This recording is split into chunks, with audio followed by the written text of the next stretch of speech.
राज ठाकरे यांच्या अटकेची गुणरत्न सदावर्ते यांनी मागणी केलेली आहे। टू द पॉइंट या मुलाखतीमध्ये सदावर्ते यांनी ही मागणी केली।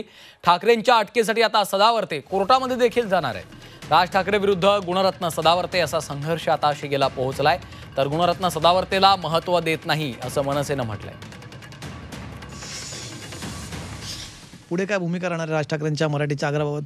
कारण निवडणुका त्यांचा मुद्दा अधिक असा आम्हाला अंदाज आहे, पत्रकारून कायच आहे आमचा की आगामी दिवसांमध्ये हा मुद्दा अधिक पेटत जाईल, तापत जाईल।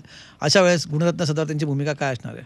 की आम्ही वाट बघू आणि माननीय उच्च न्यायालयामध्ये 2008 प्रमाणे कारवाई झाली पाहिजे आणि सर्वोच्च न्यायालयाच्या निर्देशांप्रमाणे कोणाला सुद्धा हात लागणार नाही, कोणाला थापड लागणार नाही, सार्वजनिक अपमान होणार नाही, याची पूर्ण दखल आम्ही भारतरत्न डॉक्टर बाबासाहेब आंबेडकर लिखित संविधानाच्या आधारे घेऊ। कुणालाच आम्ही त्रास देऊ दिला जाणार नाही। 2008 प्रमाणे कारवाई झाली पाहिजे अशी तुम्ही मागणी केली, म्हणजे काय? 2008ला ज्या प्रकारे असाच मराठीचा मुद्दा उपस्थित केला होता, त्यावेळेस ज्या प्रकारे गुन्हे दाखल होऊन अटक झाली होती, त्याच प्रकारे आता जर कोणी ट्रेसपास केला, बँकेत जाऊन म्हणजे बेकायद्याची मंडळी जमून जाऊन जर तिथं असा त्रास दिला, तर सुप्रीम कोर्टच्या गाईडलाईनप्रमाणे गुन्हेही दाखल व्हावेत, तक्रार देण्याची गरज नाही, पोलिसांनी मोठं गुन्हे दाखल करायचेत आणि अटक करावी। आणि इवन मी तर तुमच्या टू द पॉईंटमधून सांगतो, सगळ्यात अगोदर चिथावणी देणाऱ्या राज ठाकरेला अटक करा अशी मागणीसुद्धा मी पोलीस आयुक्त आणि माननीय मुख्यमंत्र्यांकडे करतो।